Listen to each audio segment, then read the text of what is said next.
My divine, incredible Christar family, it is with so much love and honor that I am so excited to dive into this next conversation. Today, I'm very honored to be able to welcome and to be here today to share this talk with me. So, thank you, Anne, for being here today. Thank you so much for having me. It's an honor and a pleasure. As we get to share this conversation today, I'm always so honored to be able to highlight flame holders, to highlight star seeds, crystalline beings, the indigo races, and those of us that have traveled to this earth to be the light in this lifetime. And Anne, you are definitely a beautiful emanation of that light that I am so honored to share this conversation with. And I just want to take a moment to just read a little bit and share with everyone a little bit about you. Yeah. Anne, Anne shares here that she's always been wondering and looking for joy and beauty in the small and ordinary, finding the invisible spiritual world much more interesting than the crazy outside world we live in.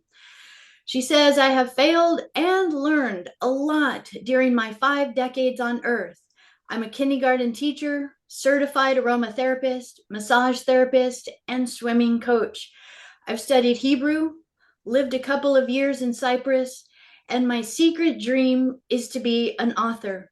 Currently, I work as a lifeguard and swimming coach, weekly teaching more than 100 kids how to swim, and also offering private lessons for anyone who wants to improve their swimming skills. I'm always happy when a book is in my hands, and I love to learn new ways to move my body. At the moment, I'm exploring Qigong and the jump rope and have a crazy goal of mastering a handstand on dry ground. I love that. It's always so much easier in the water. I know a lot about fear, survival, and how what you think shapes your life.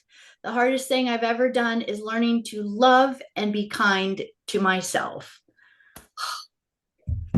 First of all, oh, I just want to even almost start with a huge hug and just saying thank you so much for that authenticity, that vulnerability, and really speaking what I feel so many of us have felt in our heart. And I just want to even speak this out. And you and I have had a few conversations that we're kind of twins in this lifetime, right? We have a lot of similar journeys and even our birthdays being so close together. So I can relate with the 5 decades of ups and downs of our experiences. I just want to just start out with one question that I love to ask, and just hearing from your way that you've shared, just your life experience and your interests.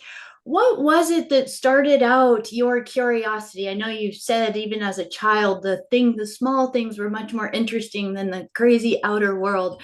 But we all come into this lifetime kind of starting all over again in a journey. What was your moment that really started to nudge you to spirit or to curiosity or to start on this path of really starting to become someone that explored the inner worlds?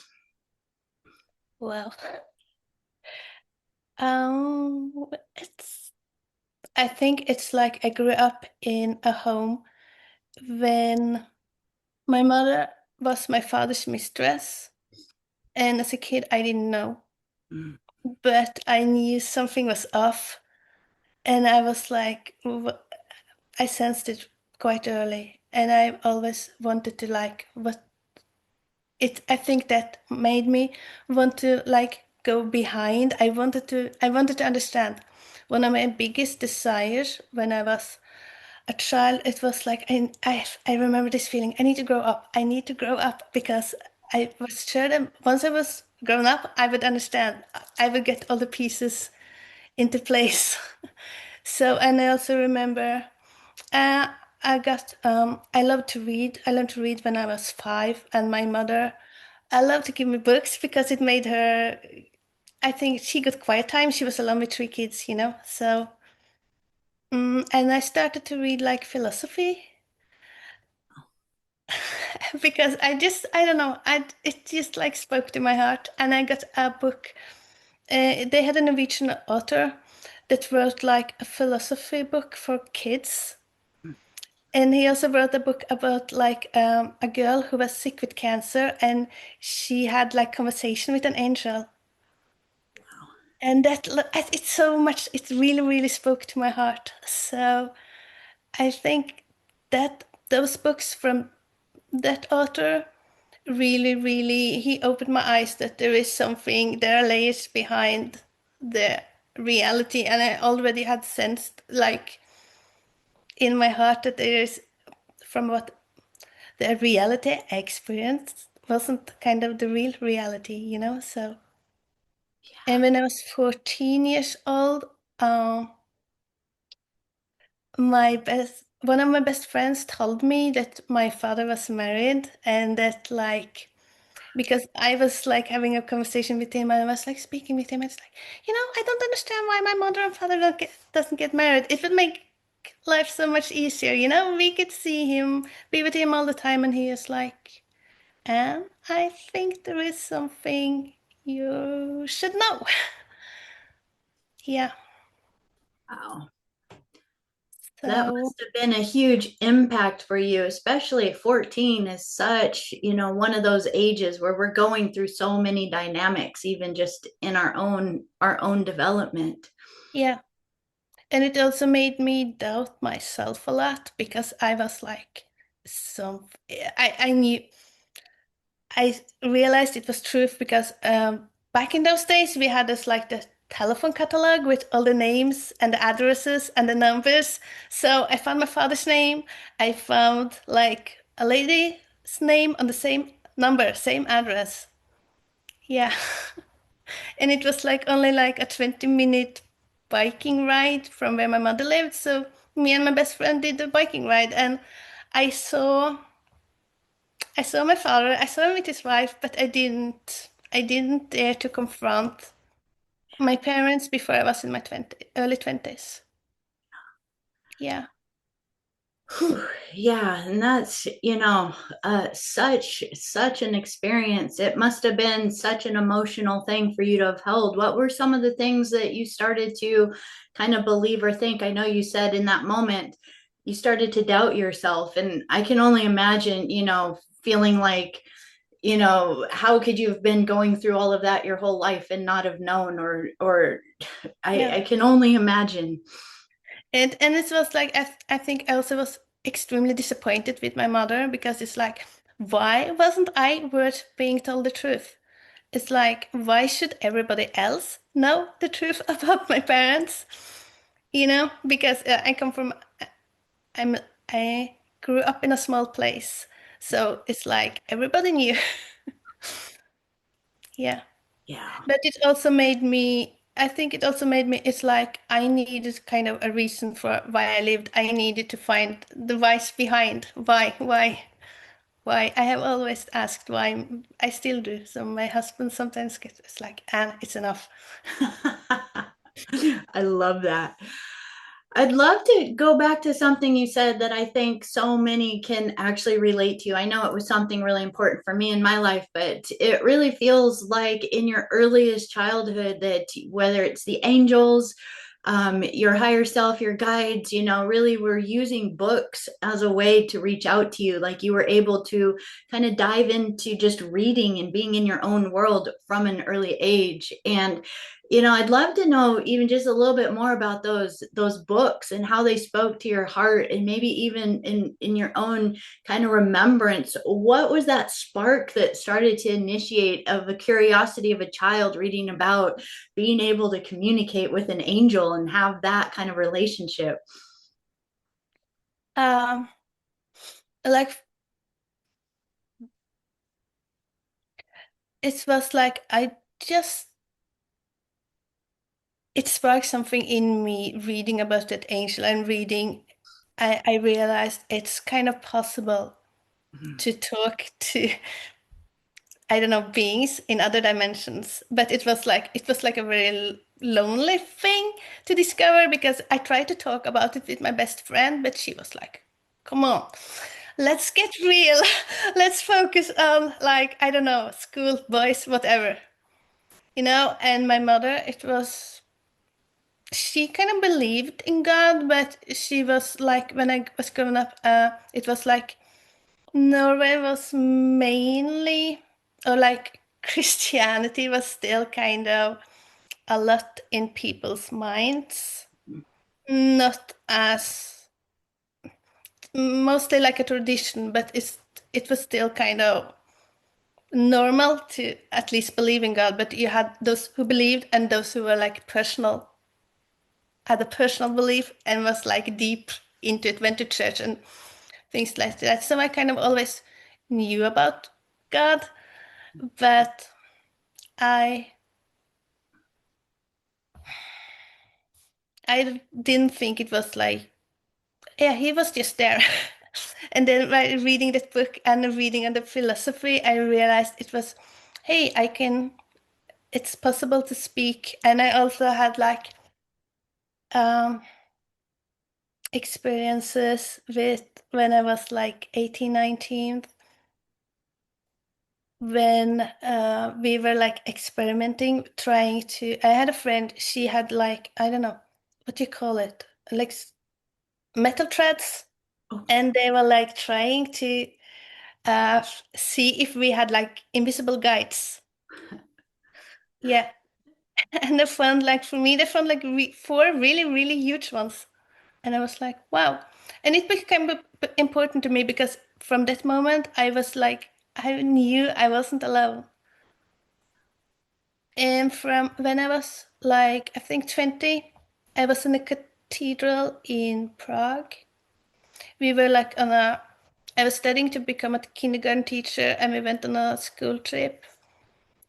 And inside the cathedral, it was like the light was so beautiful and like the space was felt so sacred. And I knew in my heart, I felt God, and He was like just like confirming to me that He was real. And that kind of started my 20 years, something stuck inside Christianity. But I've always been on the fringes. I have always been like mm, in small groups where kind of we were trying always to communicate with God, to get impressions, to, I don't know, it has always been a big part of my life to try to listen to the invisible side. yeah, that is so incredible because I can just feel the energy as you share it, that it wasn't about, reading something and logically thinking about it. It really awakened this experience that you started to continuously have in different ways. And it sounds like where you grew up, obviously a smaller place, and people get stuck in their ways of thinking. And I know in my own personal experience, I recognize that a lot of people, especially in Christianity or even in the ways that I was raised, we're more with a stickler about following the rules or the ideas of the Yeah. book more so than the feel of the spiritual experience.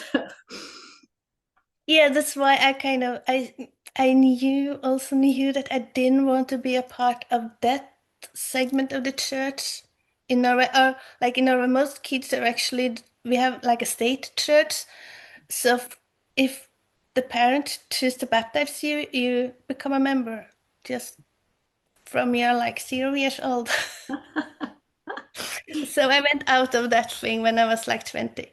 Yeah. And I also want to mention I read a book when I was like 19. It was like a new age book. I had ordered it somehow, and somehow it had gone under my mother's radar. And it was like about dolphins and like how they kind of spoke with people. And I also remember that I remember while I read this book, I was so happy. I was so looking forward to every evening when I could go to bed and read my book. Yeah, books, I will say, and it's so amazing just even how you wrote, that secret desire that you have, that I'm just gonna say isn't a secret anymore. It's I love that we get to speak out how there's a passion in you to even be an author, to write and to Yeah. share, because I really do feel the angels, our guides, just the source field really can utilize things like a book to reach each and every one of us at the different times when we're ready. And I love that you brought that up about the dolphin, because I mean, it's like you spend so much time in the water now. Yes, but I always loved the water since I was quite young. I think I felt safe in the water. Yeah. So, and my mother took me, yeah, it was one of I think I was only 5 or 4 also when she took me to my first swimming course. And I just like, I continued to swim until I was like 13. Then I hated it. I was like, because you're doing laps and another lap and another lap. And I was like, oh my gosh, this is so boring. I That's wasn't allowed to quit though. So I had to, I don't know, I hated it for like 2 years. And I was like, when I was finally allowed to quit, I was like, I'm never ever going to set my feet inside a swimming pool ever. But my trainer at that time, he asked me like about 2 years later when I was old enough to teach kids. You have to be 16 in Norway. He asked me if I would like to, so I said yes, and it was my first real job. And I had, if you had asked me, I would never ever think that it's what I'm still doing. I had long periods where I didn't, but I started up again in like 2017 wow. because it was like the only door open for me at the time. Yeah. Yeah.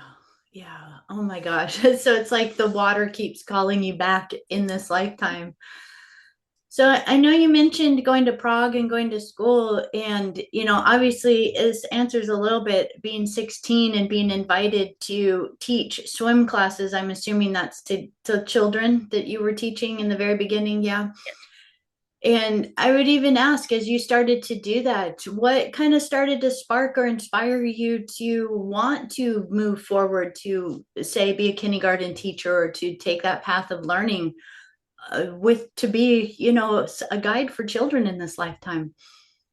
Mainly because when I was doing the work with in the swimming courses, I decided I love to teach the kids. I love to see them gain kind of confidence.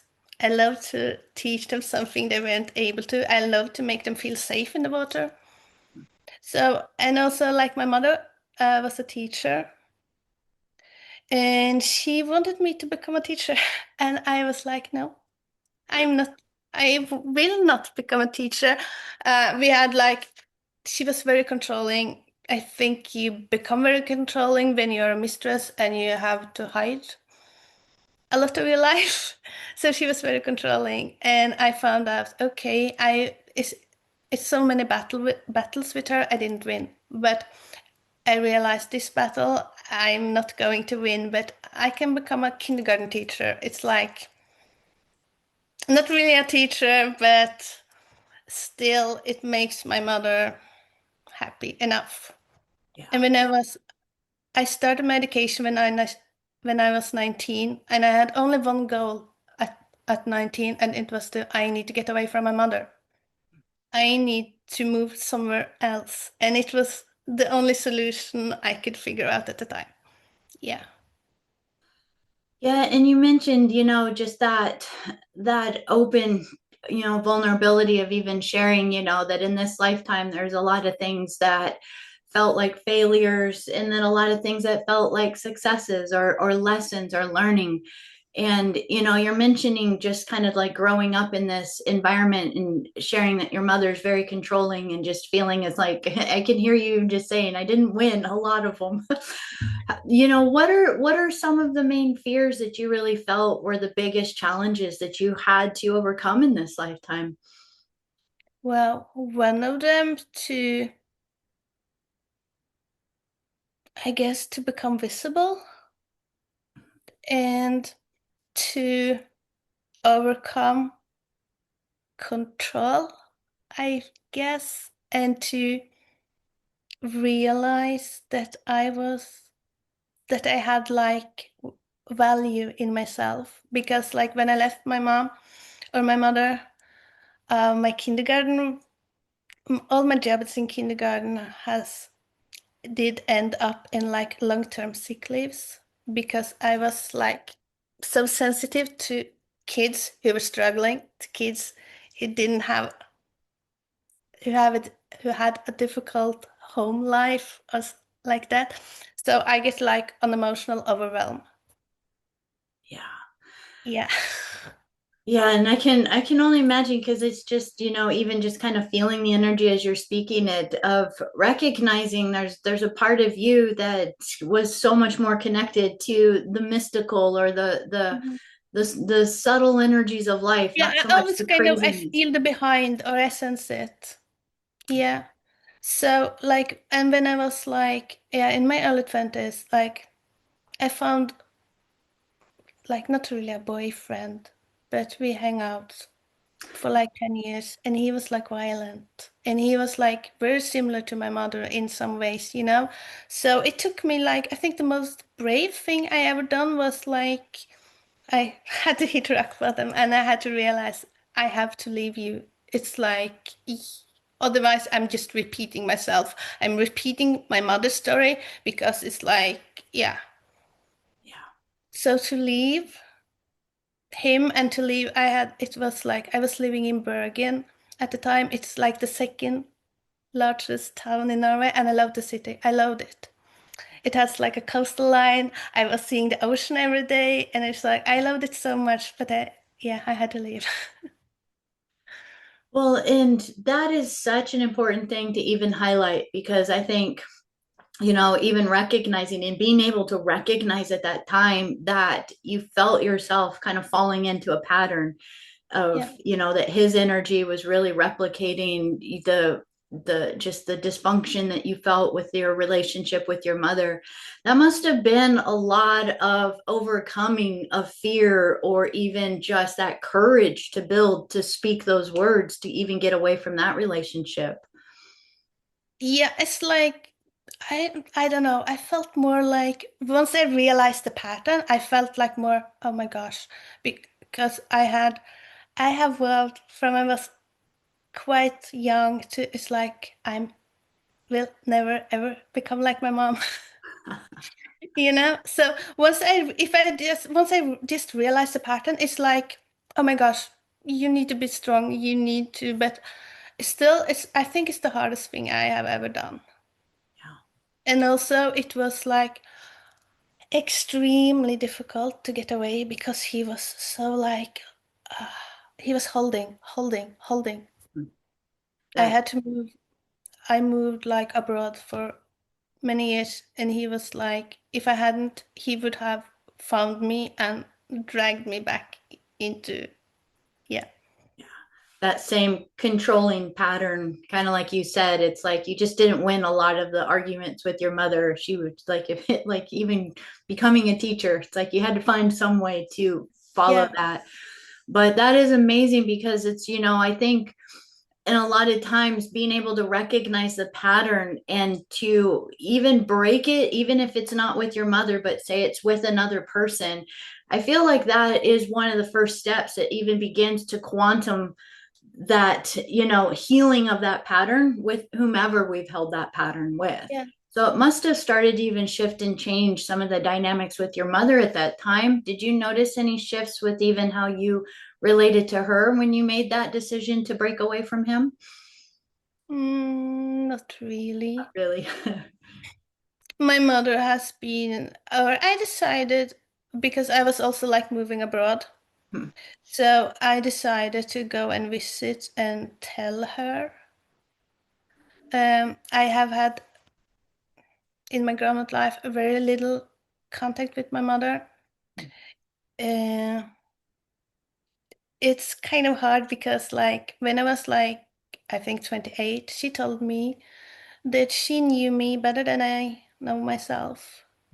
And she all of my life she has like you need to do this, you need to do this, you need to quit this, you shouldn't do this, but just listen to me now and come on.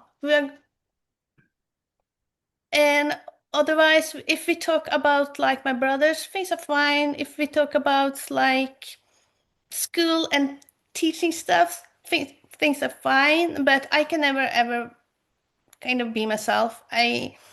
Because she will just like step on me.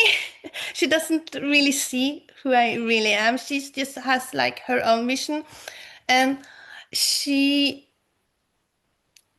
ha- she would never ever open up her heart towards me. She would, like, for her, the relationship she had with my father was like the one big, the sacred holy grail.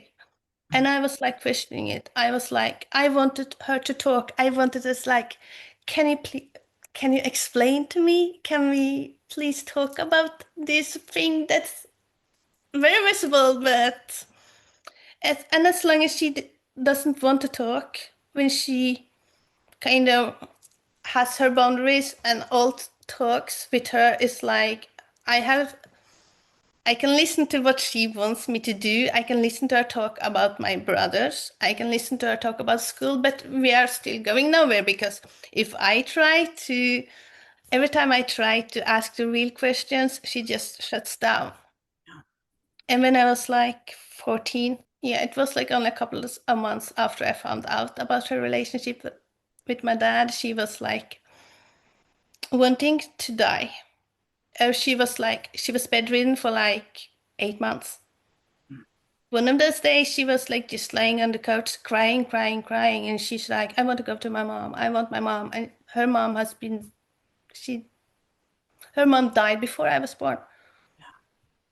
And I was like, I was so grateful because my dad came by that evening, and because it's like, I don't know how to handle this. I can take care of my two younger brothers, but I cannot handle a mother who is crying and want to die. And I also guess like after that, I have been like, I don't want to be the one who makes my mother break down completely. I think I could, if I really had wanted it, I think I could have managed to do it. Mhm. Yeah, it sounds like, a nervous breakdown that she went through, a major nervous breakdown and shut down. And if, for those that have experienced that with a loved one, I was a little bit younger when my mother went through that experience, but I'm sitting here listening to it going like, oh my gosh, yes, yet another parallel we have in there is, yeah, a person that you're supposed to rely on that literally becomes incapacitated to be there for you. And in fact, just that I can, that role as a growing, teenager of how do you take care of that. I hear you in so many ways. It's like, and I think the important thing to actually recognize is our growth sometimes inside and breaking away from things inside doesn't necessarily, and I will say absolutely in many ways, doesn't change the other person. No, So it it's does. like your mother definitely had a lot of her own disassociations and hurts and her own karmas and stories going on. So definitely something that feels like it hasn't changed as far as who she's It choosing hasn't to step changed, not at all. And it's like I realized it. I have tried a lot of times with her to have a real conversation. I've opened up my heart.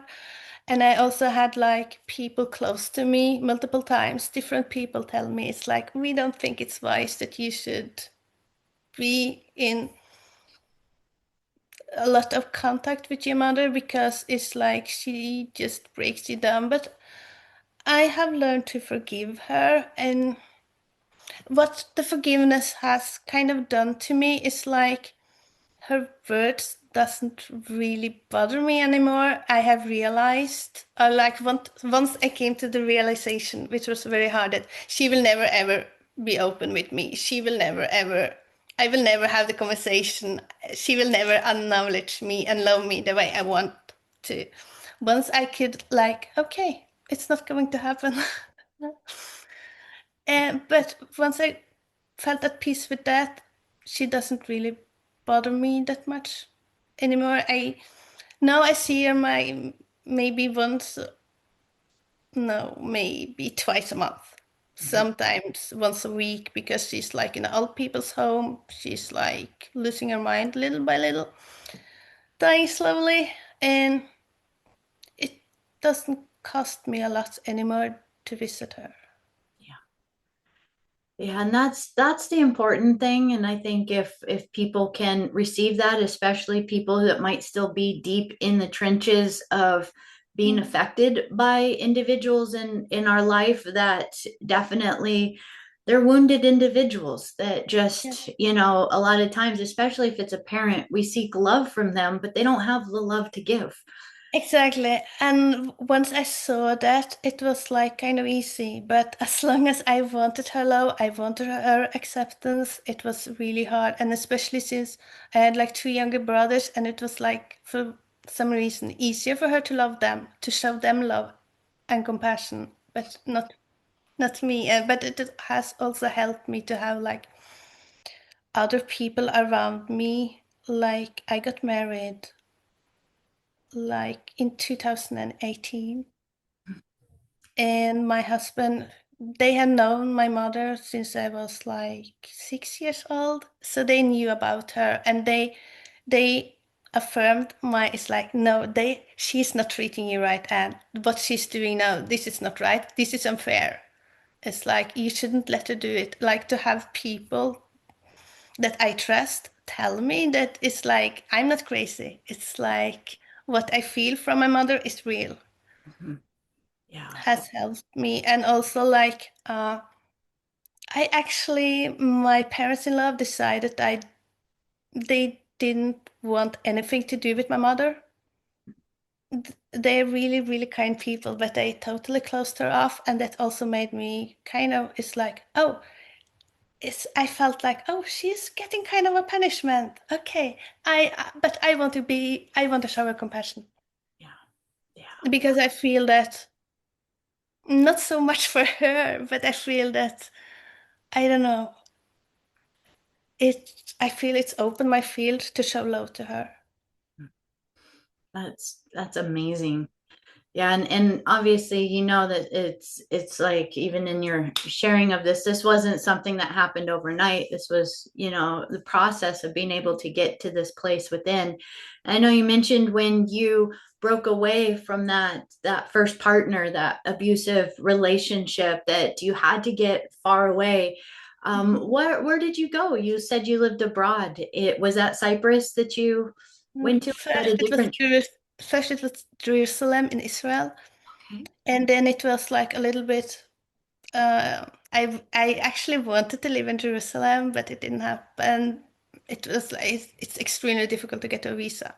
Mm, So I was like back and forth between Cyprus and Israel for like almost a year. And then I spent like, I think, 2 more years in Cyprus. mm. So I lived a lot of places in Cyprus, both on the north side and the south side, because it's like a divided country. Got it.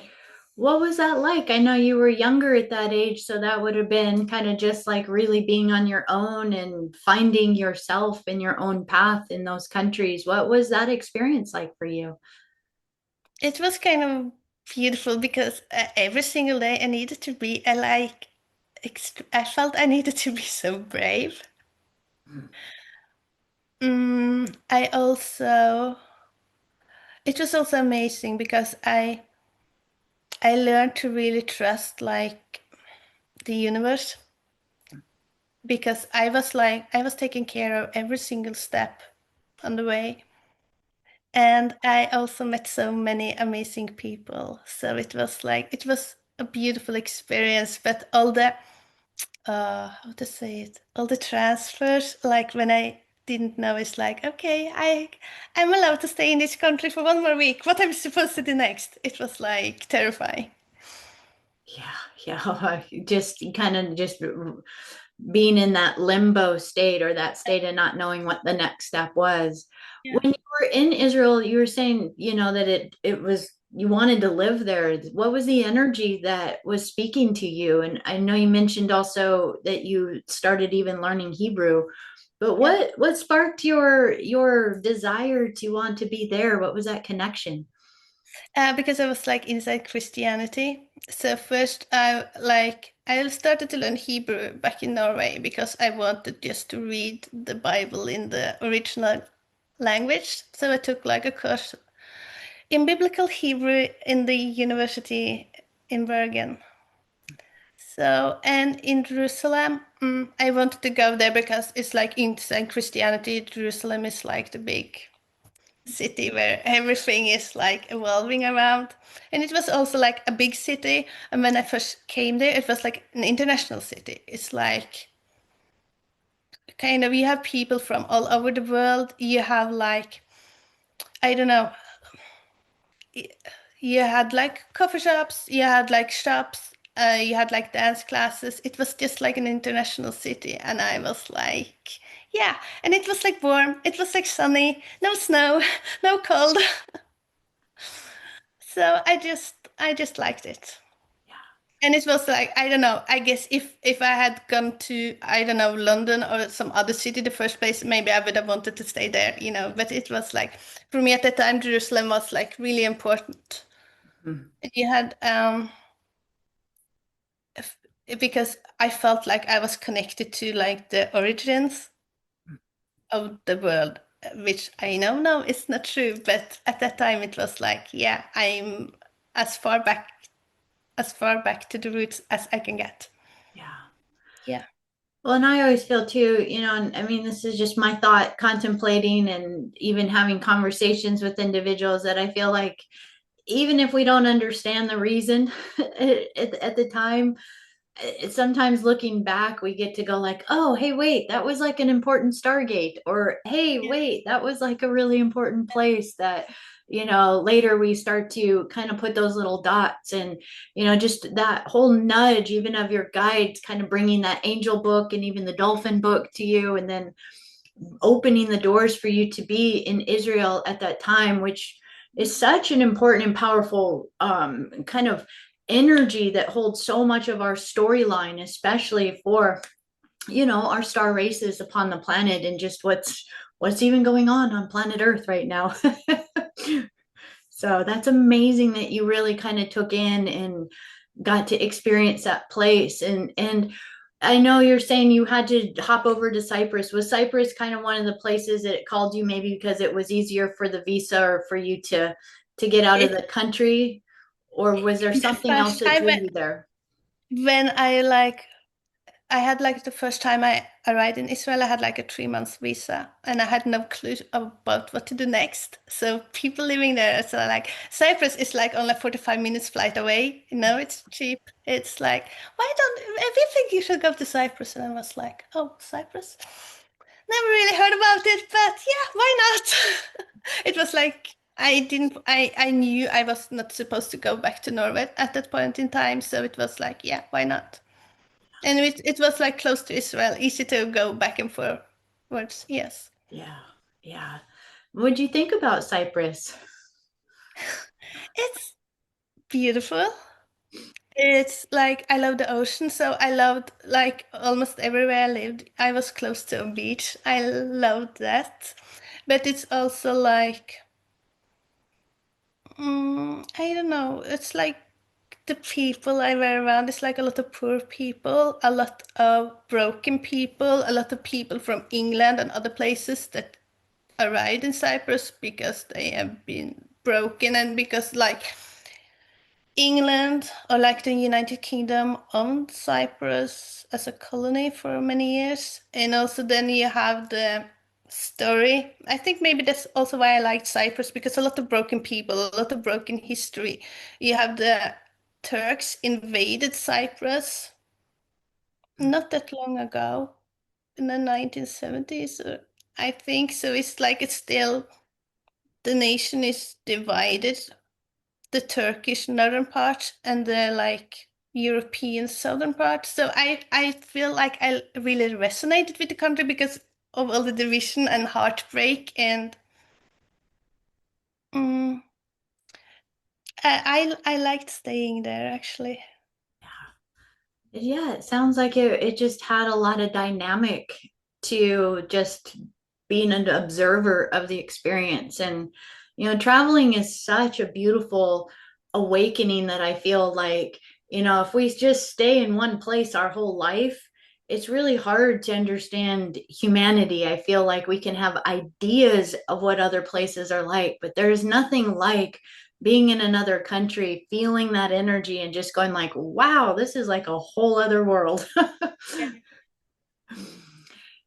So I know you were mentioning about becoming a kindergarten teacher, but it was obviously like the emotion and the just even feeling so much from the children. I wanted to just dive into what started to lead you into, say, aromatherapy. I know you mentioned becoming interested in aromatherapy and even massage therapy. What started to nudge you towards some of these other paths? Um, it was like in Cyprus, I was introduced to the like essential oils and like the smells. It was like a very healing experience to me. It also has like I still haven't figured out all of the, but it also brought up memories. Some of the smells I know I have smelled them before, but I still can't figure out where and when. So, but I think it brought a lot of healing to me. It made me, the smells just made me feel calm and protected and kind of loved. So once I got introduced to them in like it was a workshop in Cyprus, I really knew I wanted to learn more about them and to work with them. Yeah.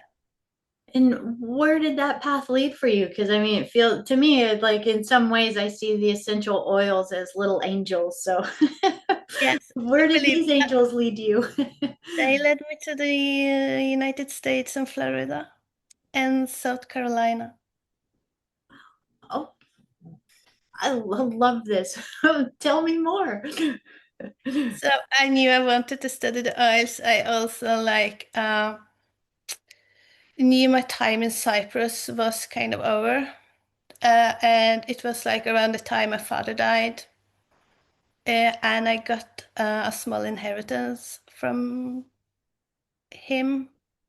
So I had enough money to travel to the States and to do, and at that time I couldn't, or I still didn't want to go back to Norway. So I was searching and I found like a course that kind of spoke to my heart in Florida. So I decided to go. Wow, that's incredible. What do you think of the United States when you came? Because that's yet a whole other world. Oh, very, very different. It's like Norway's kind of small, Cyprus is even smaller.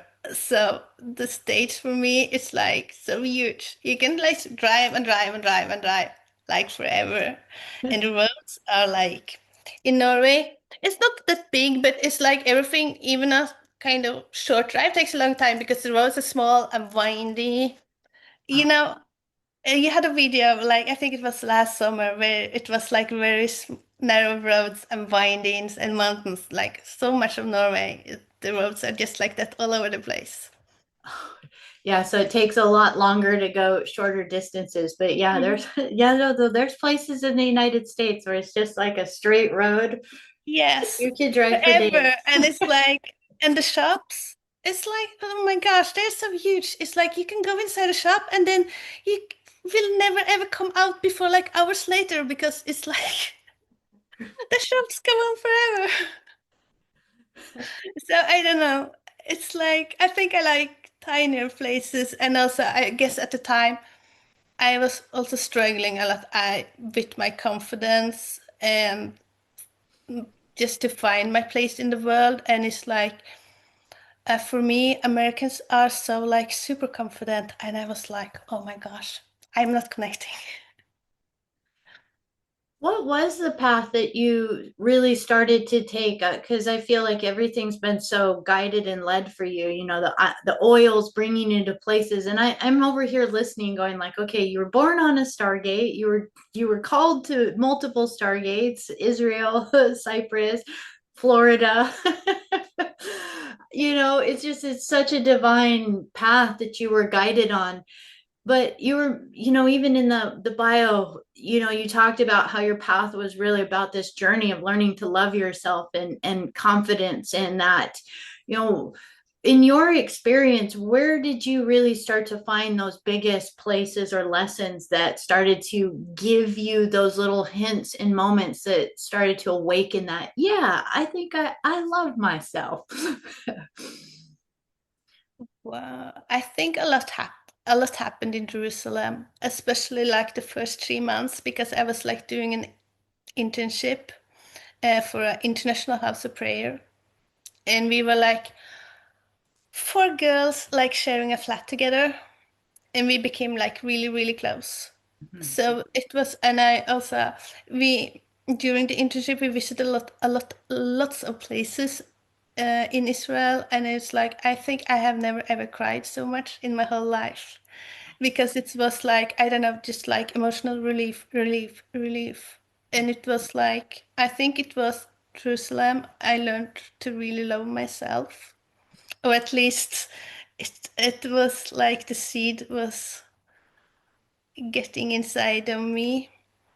I think also like Christianity kind of taught me that because I had to. It's like because it's like you should love your neighbor like you love yourself. You should love God with all your heart. And it's like if I'm supposed to love God, I'm supposed to love other people. I think I need to love myself. So, but it's like to gain confidence. I feel I didn't really become really confident in myself before I married. Yeah, yeah. Yeah. So after the United States, you started to really work with the aromatherapy a little bit more. And, as you started to work with that, where did the oils take you next? Because again, I'm really curious about where massage therapy, because, massage, I feel like is something that when you're called to different types of body work or aromatherapy and these kinds of things, it's more like it calls you versus you just go like, hey, I think I want to do this. Yeah, because like I did aromatherapy training in the States. I kind of had a dream of starting my own business with it once I got back in Norway, but it didn't happen. I got entangled like only shortly, but I was like I entered violence once again, but I saw the pattern, so I was like able to get myself out of it very quickly. But still, it kind of broke me again. It was like, and it's like, and how can you do this again? So um, it was like, so the oils was just like in the background. Then I got, wait, I think it was like 2 years after I got back from the States. Uh, I was living at my husband has a brother, the one who told me about my parents, like when I was, mhm. And like, and like when I came back, I wanted to live in Oslo. I wanted to like really do my own thing, but it really happened. Instead, I ended up broke, like no money, no place to go, no work. So I lived at he. My husband's brother has a farm. They had 3 kids, so I was living in the farm, looking after the kids. Hmm. And then kind of I started to feel the pull from my husband, and I was like, I had known him since I was 6. He was my swimming coach when I was young. It's like, no way, no way, no way. I'm not interested. It's like, no, no, not you. It's like, mm-mm. So then I went to like Mexico for like 2 months, and I wanted to start all over again in Mexico. I love it. And then I realized when I was there, it was like, oh my gosh, it's the weirdest experience. Uh, It was like all the time I was there, I knew inside my heart, it's like, you're in the wrong place and you're in the wrong place. Go back, go back. You're in the wrong place. And it was like 2 months. I need to hear that message. Mhm. But then I knew when I went back, I knew it was like, yeah, go back to Norway, start swimming courses. And it was like, okay, I went. I started the swimming courses, and like 3 weeks after I was back, I was like together with I had started a relationship with my to-be husband. 1 year after that, we got married, and I wanted to do the aromatherapy training. I found a school in Norway. So, and he was like very kind and supported me. So I did the aromatherapy school in Norway. It was like a 1 year training.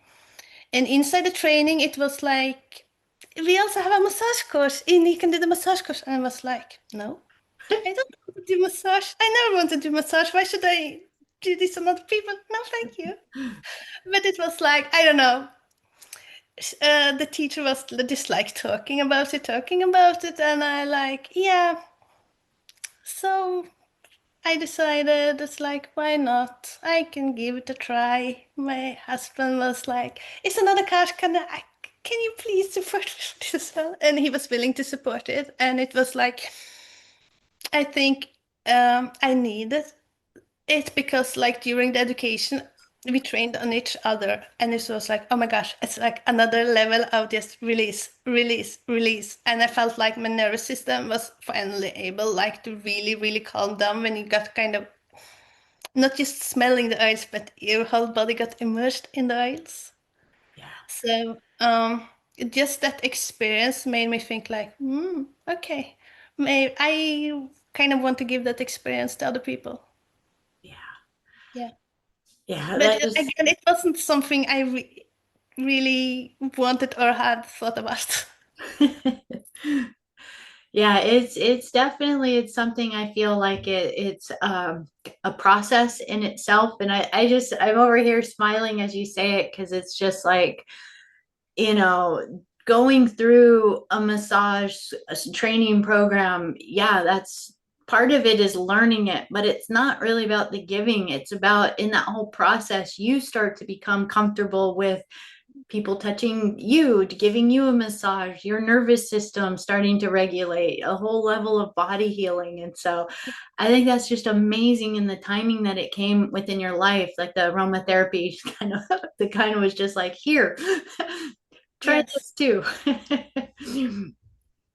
Yeah, because like for her, she had started, she had gone to my aromatherapist teacher, she's quite unique. So she had like trained in France, but she has also like learned this kind of amazing like 90 minutes aroma massage. It really covers your whole body. And she was like, she knew she had like a treasure, and she was really adamant of giving that to other people.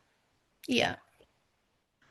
Yeah, I can definitely just say, even in my own experience, having gone through the massage program as well early on, the aromatherapy within there, I will tell you, there was a process where it was just, they called it the raindrop therapy, where it was just dropping the essential oil on the body. It wasn't even massage.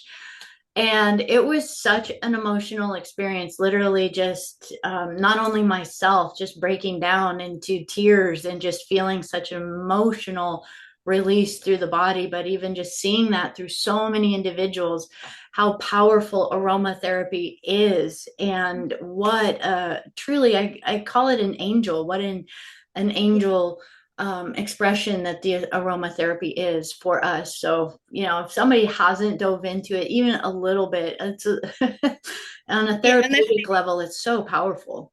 Mhm. Yeah. And also like the oils, it's like I learned that you can just like sense into the oils and like talk to them. Every single oil has like a kind of personality. They have a message. They have like I think every single oil has something they want to give you. Yeah, absolutely. So as you even speak this out, and just, I know you mentioned that one of your desires is definitely diving in more to writing and to sharing, what are some of the things that you're starting to feel the angels and your guides nudge you to now? Um, yeah, it's a good question because I feel like kind of like I'm at the crossroads again. It's like I think I'm done with the massage work for now. It's like that door is kind of closing. I want to write, and I have started. I feel the first thing I want, like I need to write, I guess. It's my own story. For a long time, I have always wanted to write, but I didn't dare to because my mother took like my journals away from me when I was young. She took letters from my friends, and I became very scared of, I was like, everything I write that is visible will be one way or another used against me. So I was like just writing in my heart. I have always done that, but like putting the words just into a screen or on paper has been extremely scary for me. Yeah, so it's like, I don't know, it's like one of those fear. It's like a really, really deep fear inside of me. And it sounds like that nudge for the words to come out is kind of that gentle kind of pull of your soul that is just inviting you to be able to sit with that fear now. Because I can tell, even in just this conversation, my dear, you have beautiful stories to tell. Thank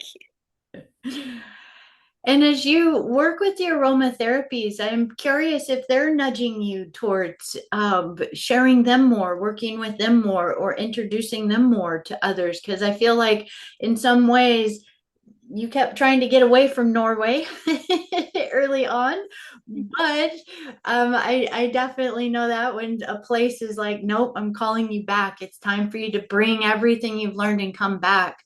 And I'd be curious what some of that, maybe if it isn't all the way clear yet, but what some of that nudge might be that is wanting to be born from you, maybe through the aromatherapies. Oh, I don't know because I had wanted to start kind of my own business with them, but I don't know. Maybe I haven't been brave enough, but I still don't really see a way. But I think I want to write about the oils and kind of I'm not sure yet, but I want to write stories, and I also I don't know. I want to. I think I want to, but I want to. What is? I'm just looking for the English word. I want to kind of transfer information to people about how the oils and plants are alive, about how you can kind of communicate with plants and how you can communicate and kind of find an invisible world inside a visible thing. Yeah, maybe that's what I want to do. That was perfectly stated. Oh, I love that, my dear. I also just want to just say thank you so much, just even for your transparency and your honesty of really what it's like to go through really finding that love within self, and even just the fact that being able to speak out where those fears are still sitting, because one of the most powerful things that we can do is actually speak the fear out, because the moment that we speak it out, even as we start to hear it, we recognize, even if it takes a little time, it can start to dissipate, or Yes. at least show us where that place is that we can bring that energy to it to start to unravel that fear that's inside. Yeah. And I guess also like there's another fear is the fear of being visible. Just like doing this interview is kind of it's scary, but I knew it was something I needed to do. Well, I am so happy that you said yes when I reached out to you, because I love you so much. I see the light that you shine, girl. To me, you are just a shining angel in this lifetime, and it is not a surprise to me, just the way that the angelic realm and the spirit realm has been guiding you and moving you in this lifetime. And I would even ask if for those that are listening, if they're going through something similar or still holding things inside, maybe that they're not even ready to admit out loud yet, if there was a a wisdom or something that you would love to share with others as a message, what would you like to share with others listening? I think it's like number one, be kind to yourself always. And second, forgive. Because if you don't forgive, it doesn't it's not really about the other people or what has been done to you. It's about setting yourself free. And I think also like reach out to the invisible world because it will always help you. Yes. I love that. I think that's a statement right there. Reach out to the invisible world. I think that's just such a perfect place to just hold the energy of our conversation today. And I just want to say thank you again so much for sharing this time, sharing this conversation, being willing to share your story, and letting your light shine today. And thank you for giving me the opportunity and for listening. I appreciate that. I just want to say thank you so much to all the Divine Christar family out there. Thank you so much for sharing this time. And please, definitely find the magic in the invisible world that we all have gone through a journey. And I think the more and more that we share our stories and have the courage to share it, absolutely. Let's be the lights that we came to be. So, with so much love, thank you for sharing this conversation with us. And Anne, thank you again. And we will see you at our next conversation. Yes. Thank you, Becca.